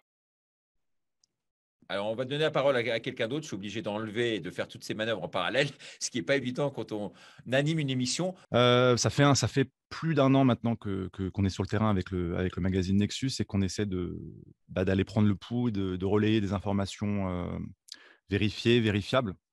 Et ce que je constate, c'est déjà, premièrement, dans ce pays, il n'y a plus beaucoup de journalistes qui font le boulot.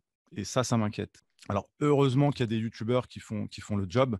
Moi, ce que je constate, c'est vraiment un isolement. Ensuite, un grand besoin des gens d'avoir accès à une autre information, d'avoir accès à d'autres sources. Ce qui est assez ahurissant, c'est quand on se retrouve face à des personnes qui refusent la réalité de certains faits. On confond, aujourd'hui, beaucoup confondent dans la profession et aussi chez les internautes, les auditeurs, les faits et les opinions. Et ça, moi, ça m'interpelle. C'est-à-dire qu'on en vient vraiment à quelque chose de beaucoup plus fondamental. C'est même plus un débat pour savoir pour ou contre. C'est est-ce qu'on est capable de faire la différence entre une opinion et un fait? À partir de là, si on pose ce débat-là, ce constat, et qu'on arrive un petit peu à le démêler, je pense que derrière, les choses sont assez faciles. Et ça, les gens ne s'en rendent pas compte, en fait. C'est que quand on sort des faits, on a l'impression que c'est une opinion. Or, il y a beaucoup de gens de qualité sur cette émission qui passent leur temps à répéter toujours les mêmes faits, à essayer de les relier entre eux pour en faire quelque chose de digeste. Et à chaque fois, c'est associé à une opinion. Et du coup, on se bat entre des gens qui ont une opinion, d'autres qui ont une autre opinion. Je pense qu'il faut remettre l'enquête au cœur du sujet. Et donc, oui, ici en Belgique, j'ai été 2 fois au cachot parce qu'on ne peut pas s'exprimer librement ici en Belgique. Alors, jusqu'en Belgique, la loi pandémie est passée jeudi. Elle est passée jeudi en même temps qu'une grosse catastrophe. Donc, il y a eu apparemment beaucoup de pluie et des inondations qui ont fait beaucoup de personnes mortes et disparues. Donc, c'est vraiment dramatique ici en Belgique. Se maintenir en santé, c'est aussi éviter la peur. C'est aussi bien s'alimenter, c'est aussi gérer nos pensées, c'est aussi, c'est se maintenir en santé plutôt que de courir directement vers une thérapie. Bonsoir à tout le monde, c'est un vrai honneur d'être aux côtés de tous ces soldats de lumière. Je vous suis vous tous concrètement, c'est super intéressant. Vous m'entendez mieux? Oui, très bien, oui. Oui, bonjour tout le monde, bonsoir tout le monde. C'est un vrai honneur de parler avec vous, tous ces soldats de lumière. Moi, je vous suis à peu près tous. Donc, je suis un peu impressionné parce que vous avez tous des beaux discours. Vous êtes vraiment des soldats c'est un très bon boulot qui est très honorable. Et oui, depuis le début, nous mettons des personnes en lien et nous essayons de créer un vrai maillage territorial de solidarité, de résistance. Et merci d'être venu, Richard. À travers le sourire, hein. À travers le sourire. Oui, à travers le sourire, bien sûr, à travers le sourire, la joie, la légèreté, parce que notre collectif, c'est la révolution des sourires. Et nous nous opposons depuis le début à la philosophie gouvernementale qui est d'opposer besoin de soins et besoin de câlins. Alors, j'ai envie de dire que nous aussi, on ne fait pas d'acte médical, mais on sauve des vies parce qu'on empêche que ces gens seuls entrent en dépression et parfois commettent un suicide. J'ai effectivement, comme tu l'as dit, un regard assez différent sur les choses et depuis le début, on ne prend rien au sérieux de tout ce qui se passe parce qu'on a remarqué qu'on jouait avec nous. Tout est verrouillé par l'AFP sur ordre de l'Élysée. J'aimerais lancer une idée. Regardez, ça c'est quelque chose que beaucoup de gens ont oublié. C'est Macron qui danse. C'est Macron qui danse à Erevan avec Brigitte, avec le Premier ministre Pachinian qui a fait la révolution. Alors Macron qui danse et qui retourne à Erevan au mois de septembre. Pourquoi ne pas lancer l'idée suivante? Pourquoi pas en France et partout dans le monde, puisque eux dansent et qu'ils nous privent de vacances, eh bien, organisons non pas une manif, mais une danse nationale, tout le monde dans la rue pour danser le 1er août. C'est un concept. On a bien eu ton idée. On te remercie, Léo. Mais ce qu'on souhaite et ce que les Français souhaitent, je pense, du fond du cœur, c'est qu'il y ait un regroupement de ces mouvements qui ont été émiettés lors des dernières élections et notamment régionales. Et on était jusqu'à maintenant, depuis 3 ans, dans le moi-je. Ce que je propose, ce que nous proposons tous, c'est le moi-nous. Ce soir, nous sommes plusieurs personnes tout à fait intéressantes, avec tous des qualités. Ce qu'il est important aujourd'hui, c'est de comprendre que nous avons besoin de tous se réunir. Nous avons créé un Conseil national de libération.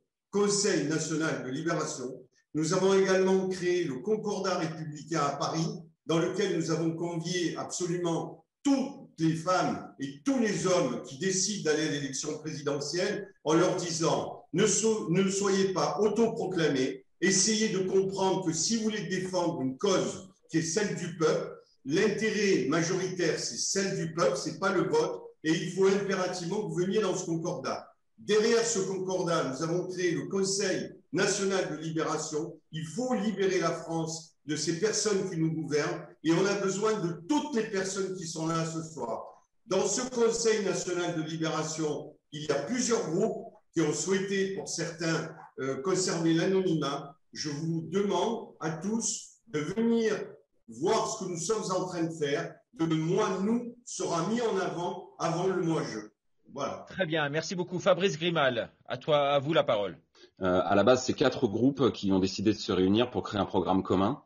Donc 2 groupes issus des Gilets jaunes, le Gouv et Concorde 17-11, et des groupes extérieurs comme EJL Citoyen ou Solidarité et Progrès. On a travaillé pendant 8 mois pour négocier un programme dans tous les domaines, y compris dans le domaine de la santé. Et donc si je suis là ce soir, c'est parce que j'ai été désigné par ce collectif de 4 groupes pour le représenter à l'élection présidentielle. Alors, je ne sais pas si je suis vraiment experte en la matière, mais bon, je côtoie un peu les étudiants parce que je suis universitaire également par ailleurs. Et effectivement, ils sont dans un état, ils sont assez mal, même très mal en point, puisqu'ils ont été tenus à l'écart de la société pendant très longtemps. C'est une des populations qui a le plus souffert de cela. On a des études très clairement aujourd'hui qui montrent la dégradation de leur état psychique et ce qu'on observe également, c'est un doublement des tentatives de suicide quand même chez les moins de 15 ans.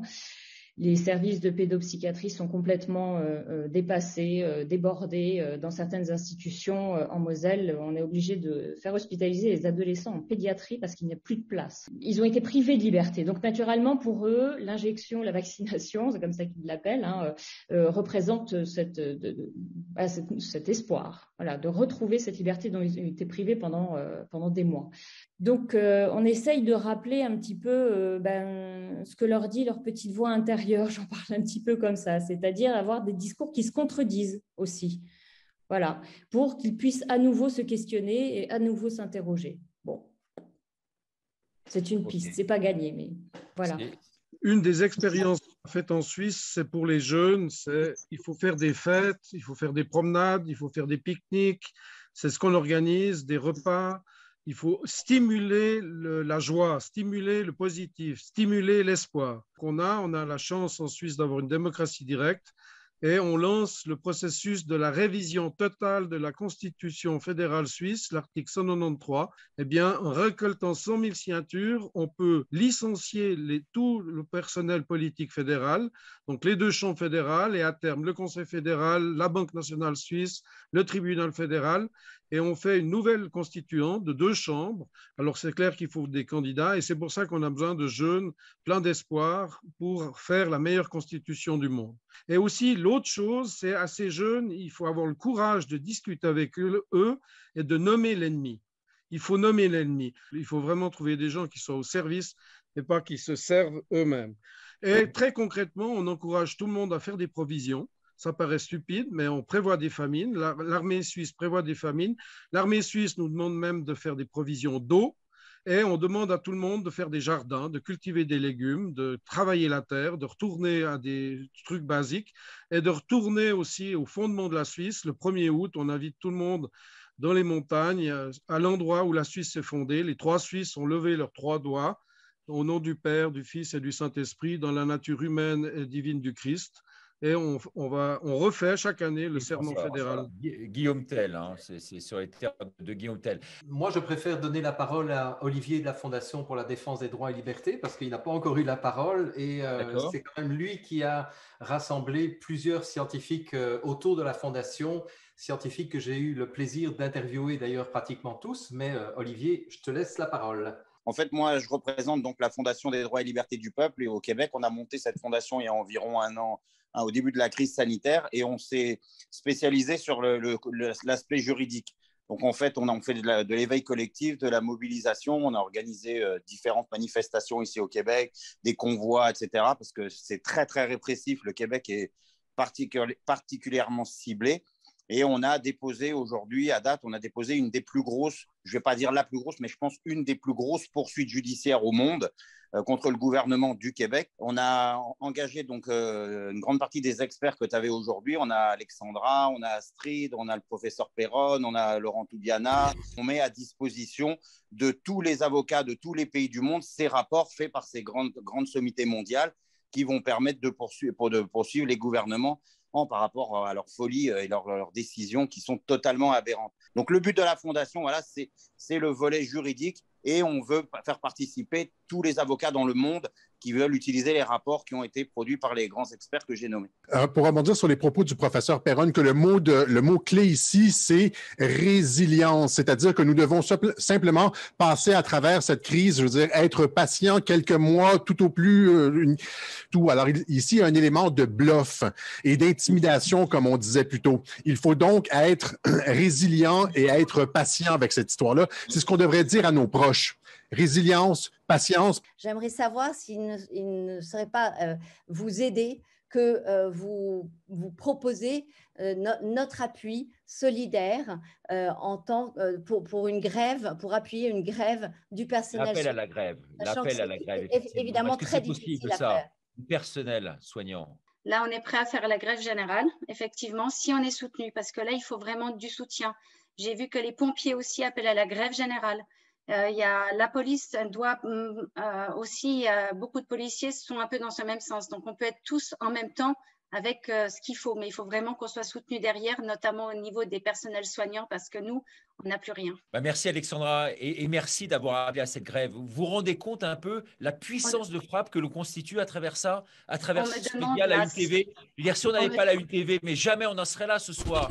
Et peut-être qu'on est en train de changer cette histoire de France. Merci à vous d'avoir participé à cette émission. Proposer aussi que la Belgique, même si ce n'est pas encore obligatoire en Belgique, mais ça risque de le devenir, que les infirmières belges et que les soignants belges s'associent aussi à la France. Là, je pense que ce n'est pas que par pays, on doit vraiment… C'est ça, c'est par solidarité. Et au Québec, et c'est pour cela qu'il y a cette, à mon avis, c'est important ce que tu fais, Richard, de nous réunir tous avec toute la francophonie. Et c'est très, très important. Ce moment est très solennel et nous devons nous appesantir un tout petit peu dessus quand même. On est en train d'organiser plusieurs groupes, notamment dans le cadre du Conseil national de libération, une action avec les PME, les TPE, les pharmaciens, les infirmiers. Il faut qu'on arrive tous à se rassembler. Donc, je vous demande de nous contacter, qu'on se contacte tous mutuellement pour organiser une grande grève générale, si vous voulez, à la rentrée. Avec Alliance du Peuple, on est prêt aussi à vous aider. On doit vraiment montrer une unité entre toutes ces personnes qui sont présentes par rapport à tous les Français qui nous écoutent, de montrer cette unité et d'amener les gens dans une direction commune, en fait, parce que je pense que beaucoup de gens sont assez perdus et dispersés, et c'est vraiment vital aujourd'hui que le peuple soit uni. Enfin, je trouve que cette crise, c'est un peu une aubaine, ce qui se passe depuis 1 an et demi dans le monde. Je pense qu'aussi au niveau du gouvernement, il y a beaucoup de choses qui sont faites pour nous pousser à aller dans la rue, pour nous pousser à être le plus en colère possible. Et je pense qu'il y a un piège qui se prépare et il va falloir être vraiment très méfiant. Et je pense que notre rôle à nous qui avons cette audience, qui représentons chacun à notre niveau, les Français, on doit vraiment alerter par rapport à ce qui pourrait arriver et de ne pas tomber dans leur piège. Et je pense que la rue, surtout… Alors, écoutez, bonsoir à tous.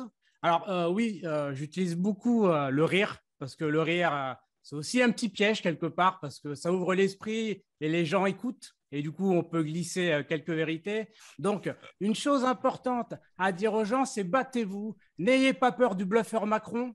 Hein, c'est juste un joueur de poker, hein, c'est tout ce que c'est. Il n'a pas les cartes, c'est nous qui les avons. N'oubliez pas ça, on est des millions, on a pu le voir pendant les manifestations. L'équipe d'en face va tenter de diviser, donc soyons extrêmement vigilants.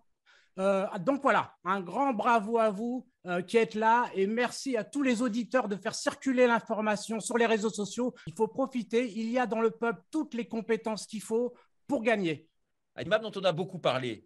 Et Animap, c'est une alternative finalement à tous ces commerces qui aujourd'hui vous empêchent de rentrer si vous n'êtes pas vacciné. Animap recense sur son site tous les commerces qui bravent les interdits en quelque sorte. Et on va sur Animap pour aller voir justement tous ces restaurants aujourd'hui qui nous ouvrent leurs portes à nous qui ne sommes pas vaccinés. Il s'est quand même passé une chose essentielle ce soir, c'est ce projet de grève des soignants. Et pour que ce soit concret et efficace, je pense qu'il serait nécessaire de donner la parole au moins peut-être par exemple à Denis, de manière à ce qu'il y ait une cohérence d'action. C'est quand même la chose essentielle et factuelle ce soir. Est-ce que Denis serait d'accord? Et moi, j'ai envie de lancer un appel national et même international aux gens, et on l'a abordé déjà, à se responsabiliser et à gagner de la liberté dans leur santé individuelle et de challenger, par exemple, le tabac. En France, c'est 16 millions de fumeurs et c'est 80 000 décès.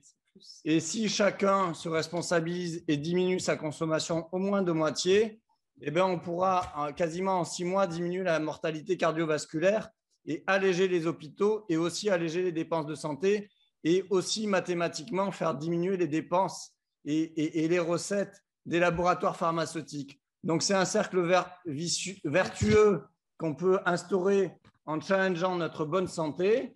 Et après, tabac, alcool, c'est 150 000 décès. Et sédentarité, malbouffe qui fait de l'obésité, c'est 100 000 décès. Donc, si on challenge notre santé individuelle et collective, on peut gagner notre souveraineté, on peut regagner du pouvoir tous les jours. Et l'autre message que j'ai envie de donner aussi d'espoir, il ne faut pas avoir peur de la famine ou de quoi que ce soit. Moi, je regarde en France et en Europe, on a des champs, on a de l'eau. il y a des arbres fruitiers et il y a des légumes qui poussent dans nos champs. Il faut se rassurer sur la capacité de nos agriculteurs à produire des bonnes choses localement et qu'il ne faut pas avoir peur de ne pas avoir à manger. Et l'autre chose pour finir, c'est qu'on vit, je pense, la plus belle guerre qu'on puisse rêver dans l'humanité, parce qu'il n'y a pas des armes à feu qui nous tirent dessus, parce qu'on a des réseaux sociaux pour faire des messages gigantesques qui portent très très fort et qu'on n'a pas besoin de se cacher dans les maquis corses ou du Morvan, et qu'on peut faire de la résistance à ciel ouvert, entre guillemets, et qu'à un moment, forcément, on va reprendre le pouvoir. Et moi, mon challenge, que je mentalise le plus fortement possible, c'est qu'on arrive à choper la présidence de la République en avril 2022. Je pense que aussi il va falloir se réunir physiquement, parce que c'est très bien d'être comme ça via le net, mais je crois que la rencontre physique est essentielle. Alors moi, je me réjouis sur ce collectif autour de la nécessité de lutter contre le techno-totalitarisme. On parle beaucoup du « on » ici. Le « on », mais c'est quoi le « on », c'est quoi la liberté? Qu'est-ce que ça veut dire la liberté? J'ai bien aimé notre ami africain qui a dit que l'Afrique était très riche. En fait, il faut quand même rappeler que notre mode de vie repose sur le pillage de l'Afrique, et que je pense qu'on devra se mettre d'accord tous ensemble sur un point, tous ensemble, tous ceux qui sont là, c'est que si on veut passer à un autre monde, parce que notre journal Kéros, c'est un journal anti-productiviste pour une société décente. Moi, j'ai été interdit 9 mois de conférences de presse parce que j'avais posé la question des conflits d'intérêts. Je pense qu'on devrait poser la question de quel monde on veut après, et qu'on perdra en confort, mais on gagnera en liberté. Et parce que le mot liberté, il revient souvent, mais je me demande s'il veut dire la même chose pour tout le monde. Donc, je crois que derrière cette crise covidienne, il y a beaucoup aussi d'opportunisme, mais il y a aussi des gens qui découvrent, qui se politisent. Et voilà, je trouve que ça, c'est très intéressant.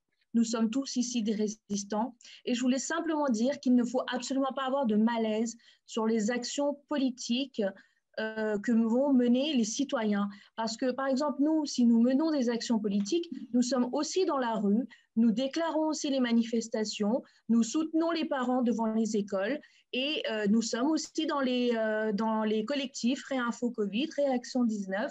Nous sommes tous unis et ce n'est que l'union qui fera aujourd'hui changer et nous sortir de cette dictature en marche. Et je voulais simplement dire quelque chose pour moi qui est fondamental. Une citation de quelqu'un qui n'est pas forcément quelqu'un de très agréable de l'histoire, c'est Goebbels qui disait « Nous n'allons pas forcer le peuple à embrasser notre idéologie, nous allons réduire leur intellect de telle manière à ce qu'ils ne puissent que comprendre ce qu'on veut d'eux. » Et quand on regarde un petit peu le constat autour de nous, c'est un petit peu ce qui se passe. Et je pense justement que la Une TV est l'alternative justement pour élever le niveau intellectuel de tout le monde, parce qu'il y a un énorme problème au niveau de la connaissance, de l'intellect des personnes. Et donc, c'est là où je pense vraiment que la Une TV va jouer un rôle fondamental. La théorie du complot, ce n'est pas une théorie. C'est quelque chose qu'il faut comprendre, maîtriser, connaître l'histoire, parce qu'on ne fait rien d'autre que répéter l'histoire. Donc, pour moi, c'est hyper important que cette chaîne existe et qu'elle évolue à tous les niveaux. Et on oublie de parler souvent de la 5G. D'accord? Parce que pour rentrer dans ce monde aussi orwellien, ou on peut l'appeler comme on veut, c'est la 5G qui va leur permettre aussi de tout contrôler. On aurait pu interviewer Morad El Attab. C'est l'un de mes amis. Il est spécialisé dans la pédocriminalité. Au même titre, je veux dire que Carl Zero ou que d'autres, il se spécifie là-dedans. Malheureusement, on ne va pas aborder ce sujet ce soir. C'est un sujet trop lourd qui risque de nous plomber, même si c'est un sujet super important. On ne peut pas le traiter en 2 minutes. Tu vas toujours, quand une majorité, quand un État nous dit aller dans cette direction, ce qui compte avant tout, c'est nous, notre travail, c'est d'aller voir les autres directions qui sont interdites pour voir si on veut nous cacher quelque chose ou pas, si on nous ment. Et donc, quand on emploie le terme de complotisme, c'est la définition même de notre métier de journaliste que de finalement être complotiste. Il faut l'assumer. Et nous, on est là pour avertir, vous donner la parole. Et on espère évidemment, s'il y a cette vaccination en masse, et je pense que vous l'espérez tous et toutes, que ça se passera bien. Et on espère que vous vous trompiez et que les choses se passeront bien. En tout cas, bravo tous pour le combat que vous avez mené, pour l'intelligence collective qui est sortie de vos âmes tout au long de cette soirée, le bonheur qu'on a eu à vous écouter. Bravo, il faut continuer d'être libre. Voilà, Richard. Merci. Je t'embrasse. On se connaît depuis très très longtemps. Voilà. Merci infiniment, Yannick. Merci à vous tous. S'il y a un endroit dans la France qui est en train de se libérer, et légalement, c'est le dernier pays qui est en train de se décoloniser dans le monde entier, enfin, peut-être il y en a encore, mais que l'ONU a accepté, l'État de la Savoie est libéré et sous droit international. Et j'étais avec eux parce qu'ils m'ont mis dans la commission santé pour monter un nouveau système de santé, des nouveaux soins, et ils sont formidables. On a parlé de monnaie, j'étais avec eux aujourd'hui, on a parlé de comment on va attraper toutes les personnes qui vont être mises à la porte et comment on peut recréer une société, un engrais organique avec les personnes qui résistent et puis qui veulent faire un nouveau monde. Je salue également nos amis corses qui sont extrêmement militants. Merci à la Corse aujourd'hui de nous montrer l'exemple. Terre de résistance, la Corse, et qui se bat corps et âme pour essayer de sauvegarder un brin d'humanité dont on nous prive véritablement aujourd'hui. Merci donc du fond du cœur à la Corse. Merci à vous d'être venus sur cette une première, pour cette avant-première. Merci, j'en suis vraiment super ému. Merci à ce public si nombreux. Olive nous disait que c'était un succès populaire sans précédent à la télévision. On verra les chiffres dans les heures qui viennent sûrement. Et merci à vous tous d'être venus. Et pour la prochaine, on se revoit le 2 septembre. Et on fera une émission le 2 septembre en public, s'il vous plaît. Merci à vous. Je vous embrasse. Ciao. Au revoir.